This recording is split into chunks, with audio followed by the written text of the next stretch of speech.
Muito bem, estamos hoje aqui recebendo uma medalha nos estúdios da RDA Brasil. O comentário não será por Google e não teremos muitos problemas técnicos, né, Mário? Tudo bem? Tudo bem. Mas se bem que nós hoje alinhamos as máquinas. Alinhamos aqui, né? As máquinas, eu espero que a gente não tenha mais problema técnico. E aí, o que tu me conta aí? Vamos começar pelo menu local ou pelo nacional? Eu acho que de fora para dentro.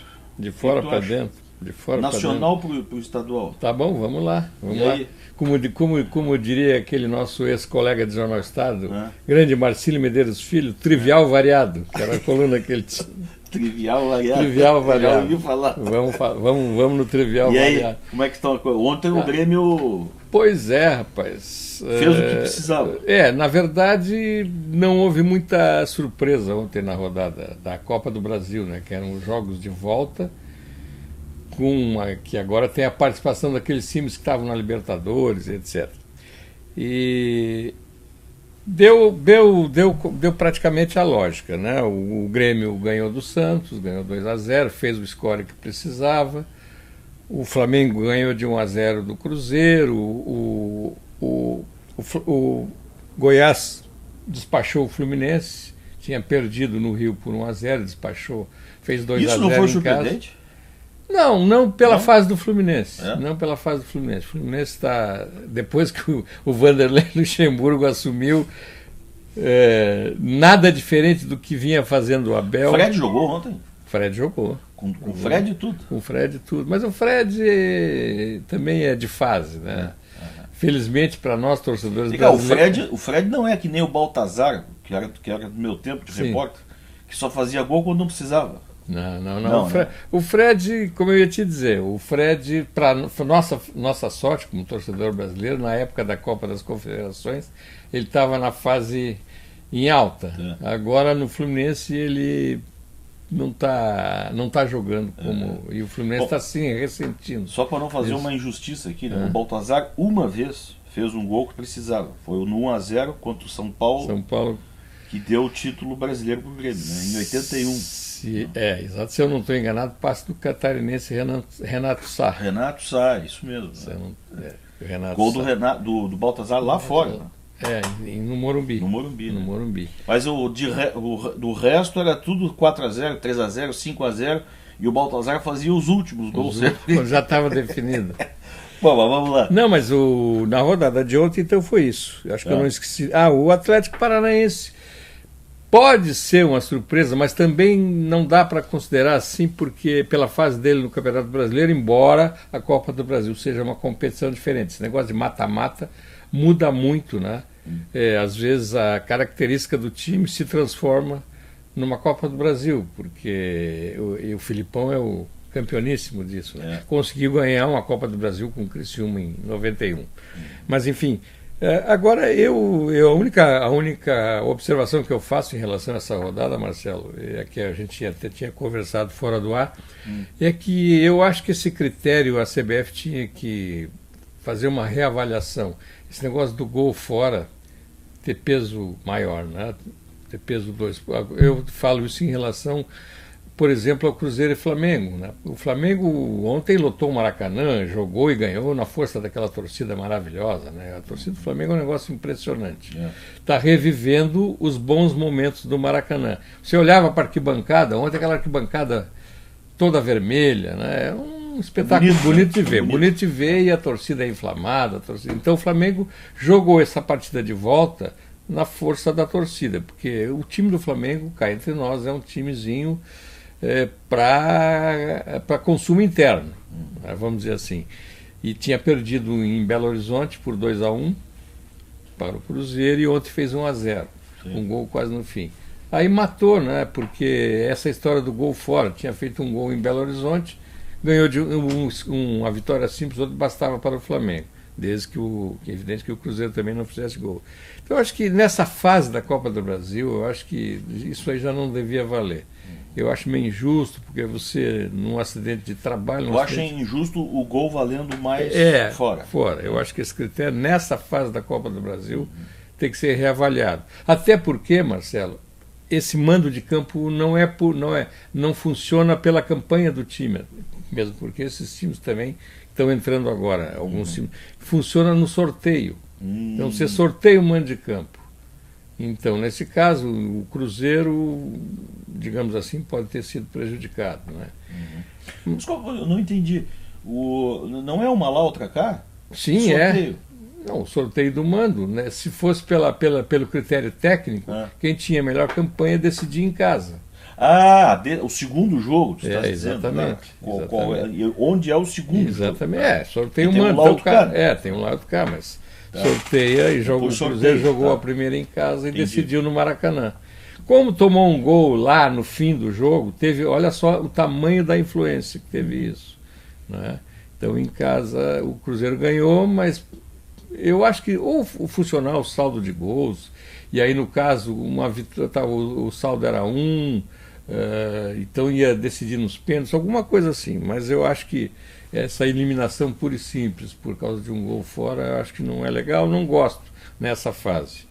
Né? Na primeira fase da Copa do Brasil tem aquela história, o visitante se ganhar por 2 gols de diferença já elimina o segundo jogo, até aí tudo bem, né?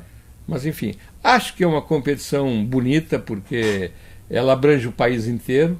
Por exemplo, o Vasco hoje vai jogar com o Nacional de Manaus e o Inter vai jogar lá com o Salgueiro.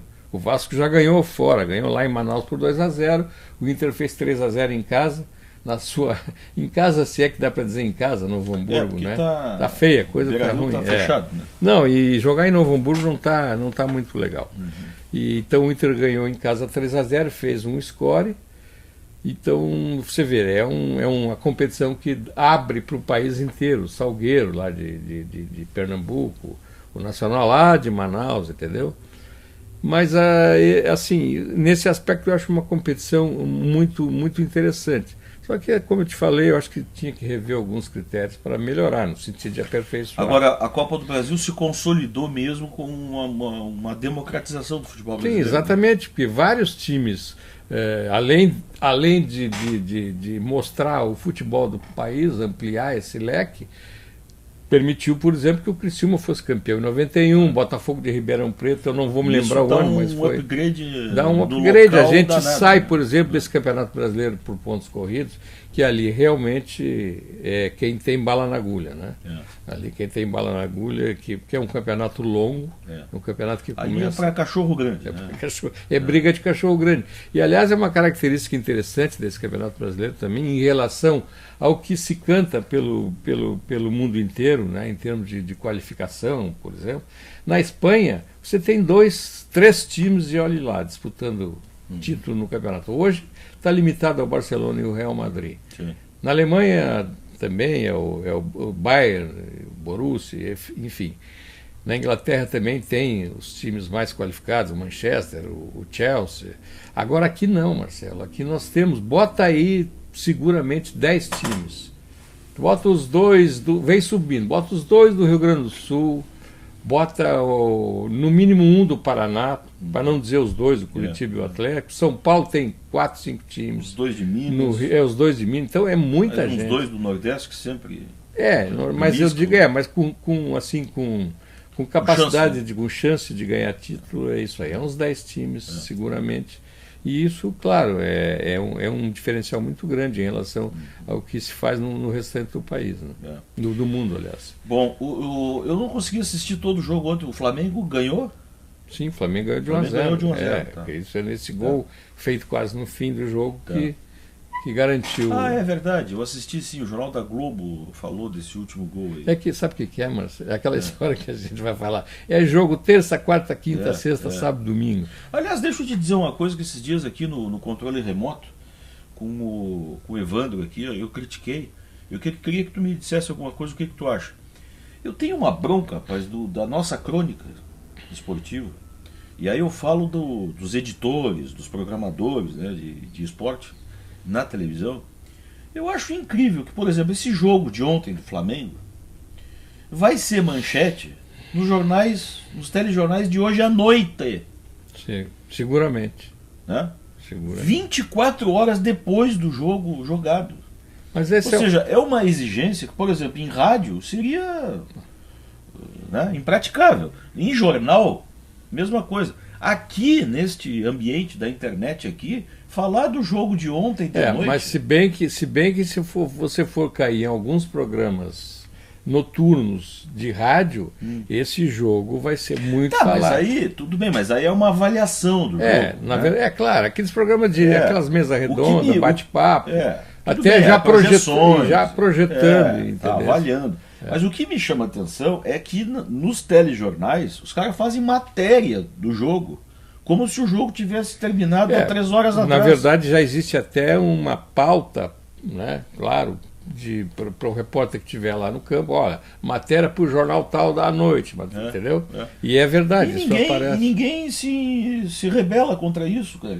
Pô, a gente vai olhar ali, isso aqui não foi o jogo de ontem de noite, mas tá no Jornal Nacional de hoje, dia depois. Mas sabe o que é, Marcelo? É que hoje, esse tipo de mídia hoje, que encara o esporte, o futebol como entretenimento, e tanto é que se vê. Eu acho que se faz muita bobagem, vou usar um termo bem pesado, Sim. mas é verdade, muita palhaçada em cobertura de futebol hoje, até mesmo em algumas outras modalidades. Claro. Se leva muito para o lado... A política também é tratada assim, com esse show, né? Não é uma notícia, é show, né? Glamorização. Se bem que política, show e glamorização também é difícil. Mas então... Show de tristeza. De tristeza. Seria a antítese, né, disso que a gente está falando. Mas, assim, então eu não gosto até de ver muito o pós-jogo nesses termos. Eu gosto de ver o pós-jogo naquilo que você vai ouvir uma análise. Outra coisa que me incomoda bastante também é essa enxurrada de ex-jogador e ex-treinador como comentarista. Parece que o ex-jogador é o único sujeito que tem condições, ou melhores condições, de trabalhar como comentarista.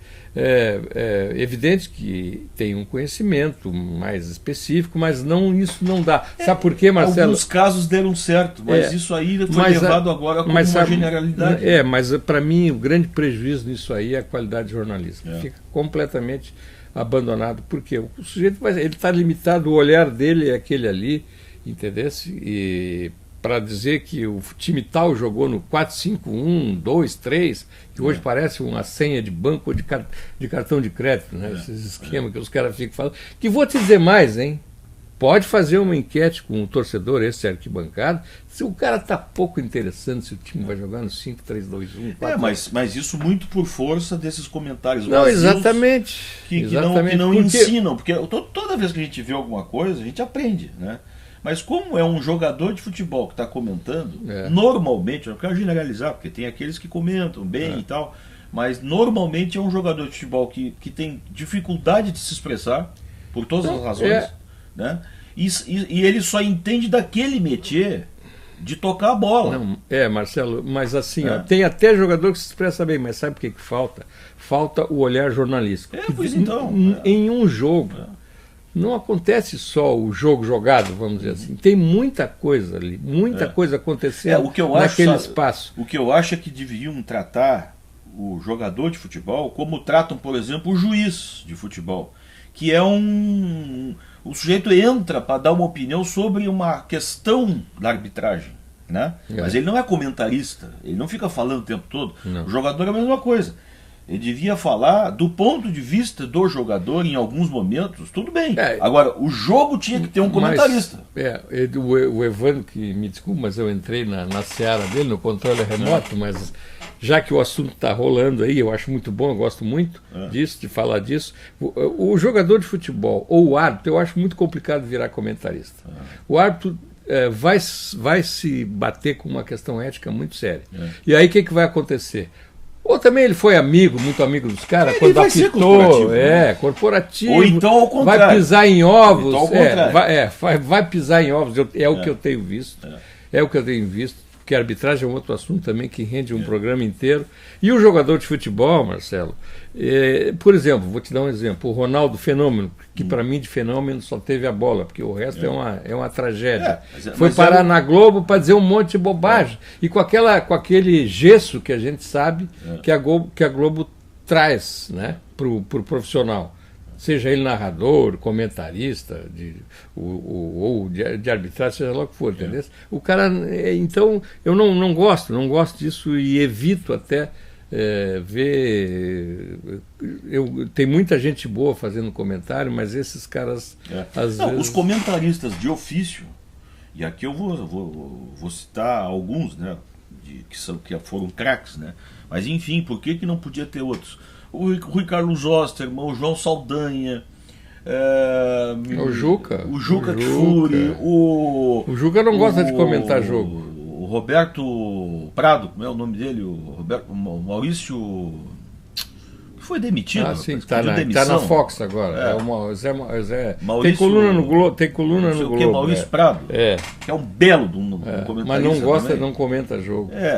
E aliás, isso é uma coisa meio intrigante, né? Por que esses caras são muito críticos?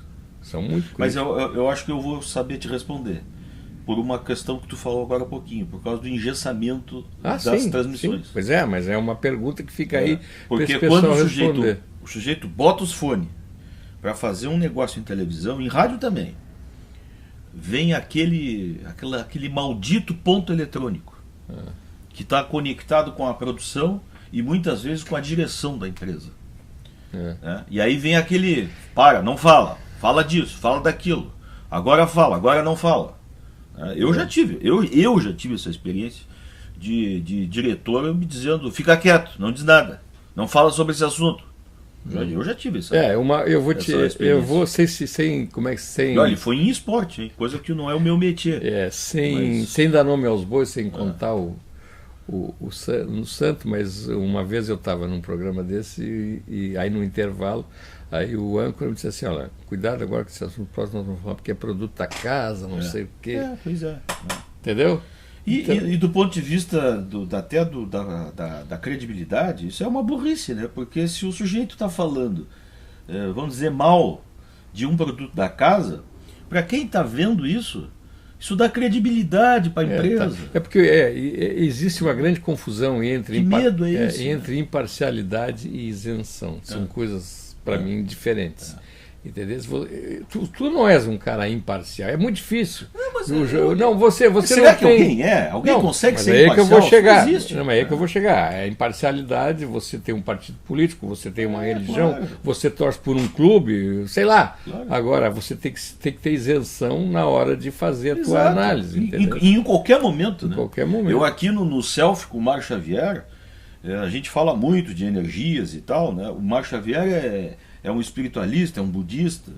Eu sou um pouco de cada, mas esses dias eu estava discutindo com ele, Mário, não vamos botar uma imagem do Buda aqui no programa, né? Vamos falar do Buda, mas não botar uma imagem, porque isso aqui se transforma num programa budista. E o Mário concordou comigo na hora, né? Então, quer dizer, são essas coisas assim, né?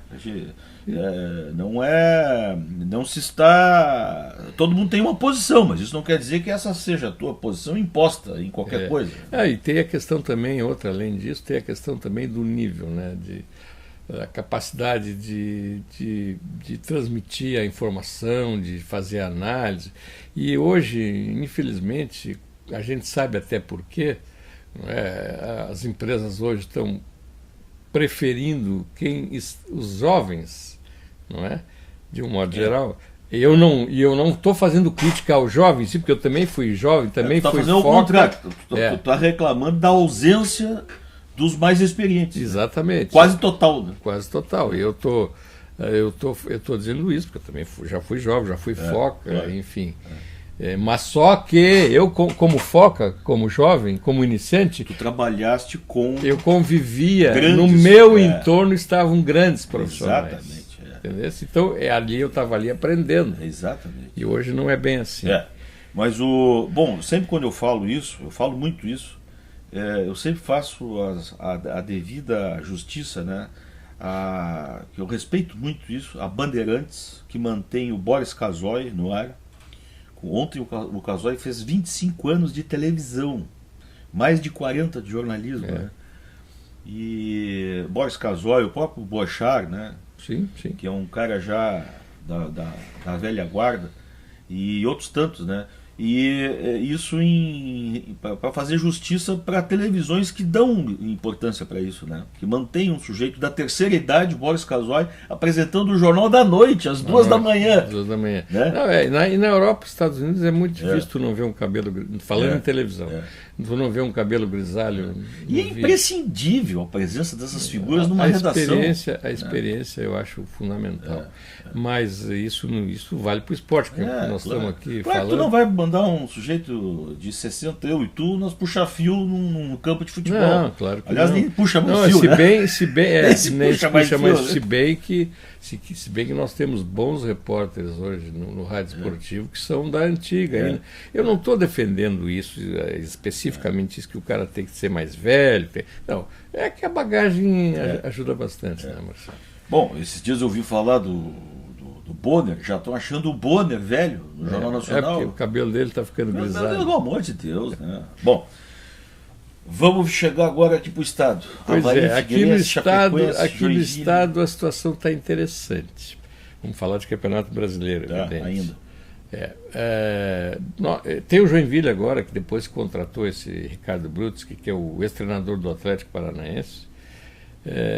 Está reagindo, os setores do time que estavam assim instáveis melhoraram sensivelmente, tanto é que o Joinville, se eu não estou enganado, vem de 3 ou 4 vitórias consecutivas, que estava numa instabilidade terrível. A Chapecoense mantém, né, a média, vai seguramente virar o turno com excelentes condições de subir para a Série A. O Avaí também deu uma reagida, 7, 8 vitórias, joga hoje em casa. O Avaí está em 9º, eu acho, né? Está na frente do Figueirense, o Figueirense está em 8º. Não me lembro exatamente a classificação do Avaí agora. Eu acho que ontem. Mas assim, aí o Figueirense está numa roda viva aí perigosa. Porque. Deixa eu tirar esse telefone aqui, vamos seguir. Porque ele tem que reforçar o time, ficou visto agora. Esse novo treinador, o Eutrópio, que tem um sobrenome interessante, um nome interessante, aliás, que é do... Eutrópio. Eutrópio, a AU ou a L? Eutrópio.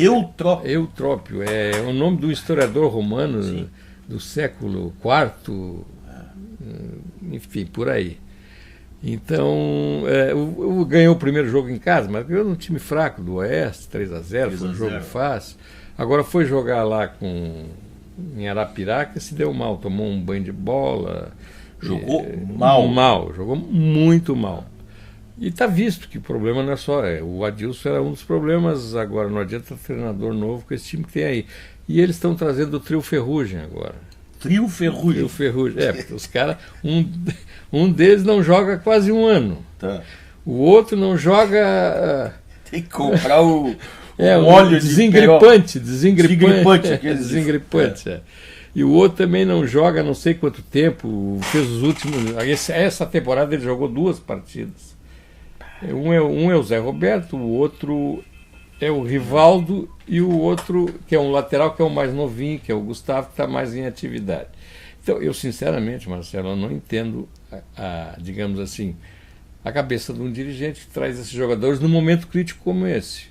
Isso para mim é trabalho de empresário e que assimilado incorretamente, né, pela direção e subestimação da crônica e levando em conta o desconhecimento. Não, mas o pessoal já está falando, o Cajapilidar, os caras, o Trio Ferrugem, os caras estão enferrujados. E outra coisa, né, Marcelo, é muito difícil tu entender. Você é um sujeito que não joga há quase um ano, quanto tempo ele vai levar para ficar em condições? Bota aí por baixo 2 meses. E são novos, pelo menos? Nada. O Zé Roberto já está indo. O Zé Roberto? O Zé Roberto, aquele.